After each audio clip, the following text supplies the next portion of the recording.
I heard his words, I realized he wanted to kill us. I couldn't move. My body was limp and heavy, as if I had sunk through the floor. My mind was alert, but everything else was shutting down. My son Liam lay motionless beside me. I barely made out his face through blurred vision, but I knew he was breathing. And then I heard it. My husband Jacob, standing just a few feet away from us, whispered something so cold that a chill ran through my bones, stronger than anything I had ever felt. "It's over. Soon they'll be gone. They'll disappear." I shouldn't have heard that. I shouldn't have been alive to hear it. When the sound of his footsteps faded down the hallway, I fought every impulse to sit up and scream. Instead, I leaned toward Liam and whispered, "Don't move for now." I don't know how I managed to stay calm at that moment. Maybe it was years of working as a nurse, or maybe it was just a mother's instinct to save her child. But something told me, don't panic, don't move, wait, because something was very wrong. Let me take you back a few hours to the last time when everything still seemed at least a little normal. If only our life could really be called normal. My name is Nicole. I'm 38 years old, a mother, and until recently, a wife. I left my nursing career when Liam was born to dedicate myself to raising him. He is my whole world. Curious, smart, always watching my every move. We've been a team since day one. Jacob, my husband for 12 years, used to be cheerful, charming, the kind of person who made everyone feel special, even casual acquaintances. But over time, his charm turned into silence. Then late nights coming home, secret phone calls, strange disappearances with weak excuses. Yet I stayed strong for Liam, for the life we built, hoping that maybe the man I married was still inside somewhere. So when Jacob said he wanted to cook dinner for us, a rare thing from him, I thought maybe, just maybe, he was trying to be part of the family again, to reconnect. He said he had a special recipe: steak, mashed potatoes, green beans, simple but comforting. Liam was thrilled. He loved when Jacob did even a little for us. We sat at the table. The food smelled a bit off, but I said nothing. Jacob watched us, smiling more than usual, almost too much. I ate a few bites, and Liam did too. Then I felt the first wave of dizziness. The room spun slightly, my mouth dried, my stomach twisted. I looked at Liam. He rubbed his eyes, blinked slowly. He whispered, "Mom, my tummy hurts." At that moment, I knew something was terribly wrong. I thought, this isn't food poisoning, it's something else. Then everything went dark, except my thoughts, except my instinct. I collapsed next to him and did the only thing I could think of. I pretended. I lay perfectly still, listening. Then I heard Jacob's voice. "It's done. Soon they won't be here anymore." Those words would echo in my mind for the rest of my life, and what happened next, even I couldn't have predicted. If you had asked me a year ago, I would have told you my life was boring, in the best sense of the word.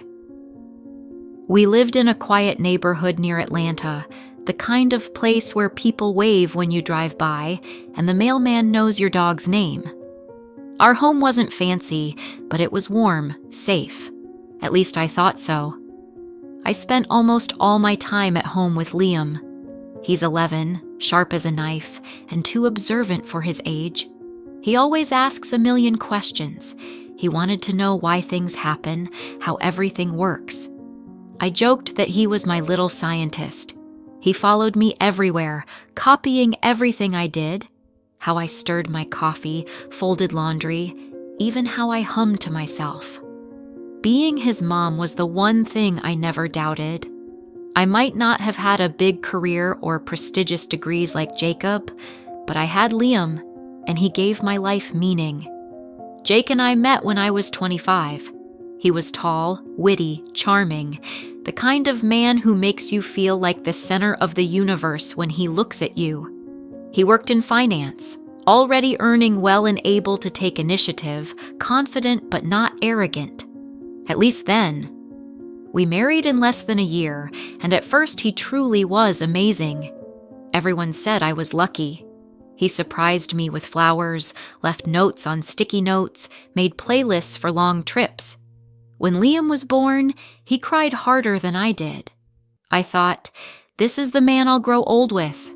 We'll build a beautiful life. But people change. In the last 2 years, something in Jacob shifted. At first, it was small things. He stopped watching family movies with us, stopped laughing at Liam's jokes, stopped kissing me on the forehead before work. I told myself it was stress. His job was hard, long hours, demanding clients. I thought he just needed space. But then came the password-protected phone, whispered talks behind closed doors, the way he left the house without saying where he was going or when he'd return. I started asking questions. He got defensive, called me paranoid, said I was controlling him. Then I stopped asking. I kept silent for Liam. On the surface, everything looked smooth. Smiles at dinner, polite conversations, the illusion of normality. Then, just a week ago, something strange happened. Jacob came home early, earlier than in months, and for the first time in a long time, he looked relaxed. He kissed Liam's head, looked me in the eyes and said, "Tonight, I'm cooking dinner." I blinked. "Since when do you cook?" He shrugged. "Just wanted to do something nice. You've been working so hard lately." It was a small thing, but it felt important, even suspicious. But I wanted to believe him, hoped maybe after everything, he was trying to come back to us. I smiled and said it was a great idea. That evening, I set the table with nice dishes, and Liam picked the music playing while we ate. Jacob was in the kitchen, humming to himself, stirring mashed potatoes. It almost seemed like everything was normal again. Almost. But deep in my gut, there was a strange feeling, a quiet whisper of instinct, which I didn't yet realize how important it was to heed until it was almost too late. I remember watching Jacob that night. He stood by the stove, stirring the potatoes like he did it every day, but he didn't. In 12 years of marriage, he never cooked a full dinner, not once.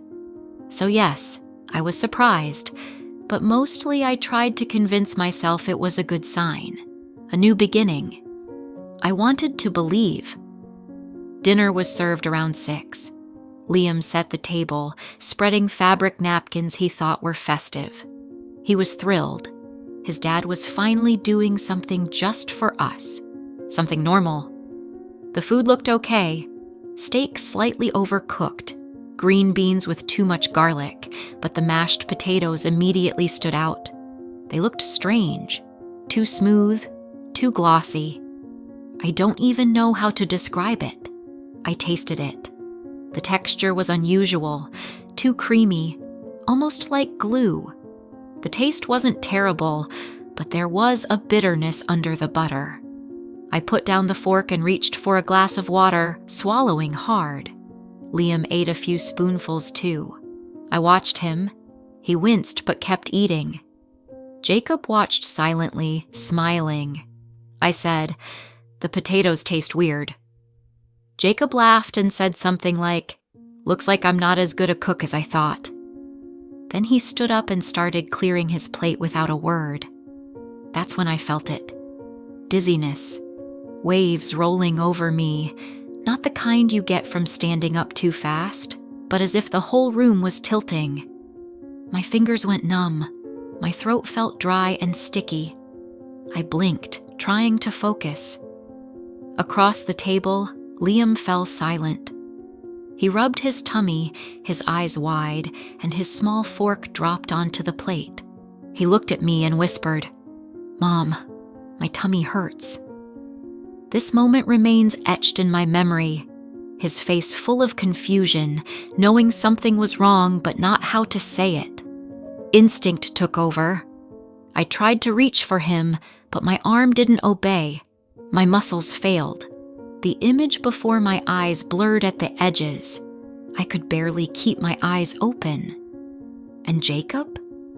He didn't rush to us. He didn't panic. He just stood by the sink and slowly washed his hands, carefully, as if trying to wash something away. I knew something was terribly wrong. My heart pounded faster, even as my body betrayed me. I realized I couldn't speak, couldn't call for help, but my mind remained clear, and one word echoed louder than anything: protect Liam. I looked at my son. He was sliding off the chair. Then I did the only thing I could, gently took him and lowered him to the floor next to me, pretending to lose consciousness. I put his small hand under mine and squeezed it slightly enough for him to feel. Then we lay there, still and silent, and Jacob turned away in the room. I heard him say, "Done. Soon neither of them will be." My blood ran cold. There was no panic or sorrow in his voice, only calm finality, as if he had just finished a task, as if we were nothing more than checkboxes on his to-do list. I fought every instinct to sit up, scream, run, but I stayed still. When I heard him leave the room, I leaned towards my son and whispered, "Don't move yet." I don't know how long we lay there. It could have been 30 seconds or 3 minutes. Time loses meaning when you're scared and frozen. I heard only my own heartbeat and Liam's breathing. Then Jacob's footsteps echoed. He walked down the hallway slowly and confidently. He paused at the door, then a click. The front door closed. He was gone. I opened my eyes slightly, afraid of what I might see. The kitchen was empty. I gently pressed my palm to Liam's back. He tensed but didn't move. He was conscious. He heard everything, too. "To the bathroom," I whispered. "Spit. Throw up if you can." He blinked fearfully but understood. Liam is only 11 but very smart. He crawled toward the hallway on shaky legs. I crawled after him, dragging my legs like sandbags. We reached the guest bathroom. I turned on the faucet and let the water run loudly in case Jacob came back. Then I leaned over the sink and forced myself to vomit everything I could, putting fingers down my throat, desperately trying to get rid of whatever he had slipped into our food. Liam did the same. Tears streamed down his cheeks. He coughed, gasped, but expelled it. It worked. Slowly, but it worked. My head still spun, but I could think, move. My breathing was heavy but no longer fading. I sat on the cold tile, leaned against the cabinet, holding Liam's hand. "Mom," he whispered. "Why did he do this?" I didn't have an answer. Not yet. We needed to get out. I tried calling 911, but the phone was dead. Not just battery dead, completely unresponsive, no screen even. It worked that morning. I checked the landline. It didn't work either. Then I realized Jacob had planned it all carefully. "No time," I said. "We're leaving now." I grabbed the emergency flashlight from under the sink, wrapped Liam in my sweatshirt, and led him through the laundry room to the garage. We had to be very quiet. I didn't know if Jacob had really left or was hiding somewhere, maybe watching from a car. I manually lifted the garage door. It creaked so loud my heart stopped. I peeked outside. No cars in the driveway. The street was empty, only the evening silence. "Run to Mrs. Larson," I whispered. Liam ran barefoot across the lawn to the neighbor's house. Mrs. Larson had lived there for 20 years, was over 70, but sturdy and almost always home. I limped after him, legs still weak, eyes blurry. When I reached the door, Liam was banging with all his might. She opened quickly, surprised, but one glance at us was enough to understand. Something terrible had happened. "What's wrong?" she gasped. "No time. Call 911. He poisoned us. My husband. He tried to kill us." Her face shifted from shock to resolve. She pulled us inside, locked the door, grabbed the phone. 5 minutes later, I heard sirens, and for the first time in what felt like forever, let myself breathe out. We were alive, but the nightmare was far from over. The flashing lights of the ambulance flickered on the walls like red lightning. When the paramedics rushed into Mrs. Larson's house, Liam trembled under a rescue blanket, clutching my hand as if scared I might disappear. My body still struggled. My vision blurred in and out, but I was conscious, alive, and so was Liam. That was the only thing that mattered at that moment. Everything in the hospital happened quickly. Blood tests, toxicology screenings, vital signs monitoring. The nurses moved swiftly. I knew that pace well, having once worked as a nurse myself. After an hour, the doctor came with the results. It was a potent sedative crushed and mixed into our food, most likely a benzodiazepine, and in a very high dose. "You're lucky you managed to vomit it in time," they said again and again. But it wasn't luck. It was intention. Not only what he did, but what I did. Whispering, Liam, the bathroom, the escape. It was instinct. It was survival. When the officer came to take our statements, I told him everything, word for word, step by step. Then I asked, "Have you found him?" The officer's jaw tightened. He wasn't at home. The car was gone. We issued an alert throughout the state. A sick feeling dropped into my stomach again, not from the poison, but from the thought that he might get away, disappear, and we'd live forever in fear, looking over our shoulders. 48 hours later, they caught him at the airport trying to board a flight to Boston with a fake passport and a second phone. He didn't just poison us and run away. He planned this for weeks, maybe longer. Only when my sister Ellie arrived did the last piece of the puzzle fall into place. We sat in the hospital room, Liam finally asleep beside me. Ellie leaned forward, her face a mix of disbelief and pain. "I didn't want to say anything," she whispered. "But Nicole, Jacob was cheating on you for 2 months now." I just looked at her. She continued, "I saw him with a young woman, maybe 25. They were at a restaurant in Midtown. He kissed her. I followed them. They went into an apartment. I didn't tell you because I didn't know what to do. Maybe I thought it was just a crisis. A crisis is never just cheating. It was an escape plan, and everything got worse. It turned out she was from a wealthy family, her father having recently died, and she was set to inherit a large fortune. But only if she married a man without children or debts.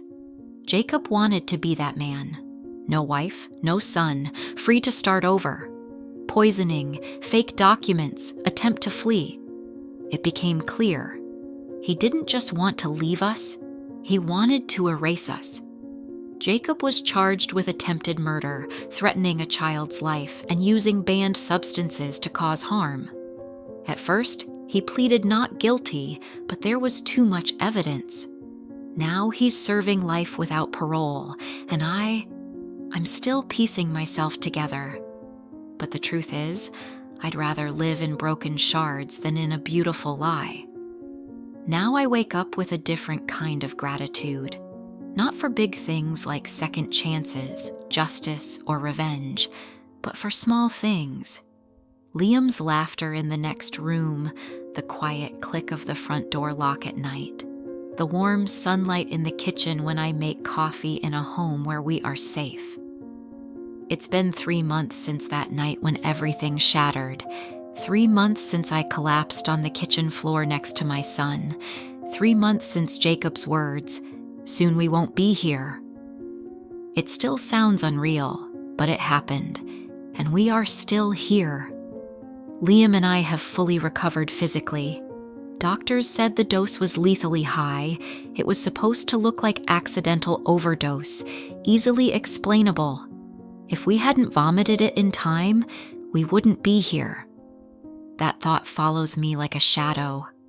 Liam hardly talks about his father anymore. Sometimes I see him staring out the window silently, lost in thought. Sometimes he comes to me at night just to be close. I don't force him to talk. He will choose when he's ready. He heals in his own way, and so do I. Now we live with Ellie, who became our support. Despite feeling guilty for not telling me sooner about Jacob's affair, I have never blamed her, because the truth is this: we all fail to see what we don't want to see. I didn't want to believe Jacob was capable of betrayal, that the man I married, the father of my child, planned our destruction as if it were a transaction, but it was true. The motive was cold, like the act itself: money, image, a future without us. In the end, he admitted guilt. There was too much evidence: poisoning, fake passport, tickets, bank transfers. He's serving life without parole, and I can't say I have found peace, but I have found something greater.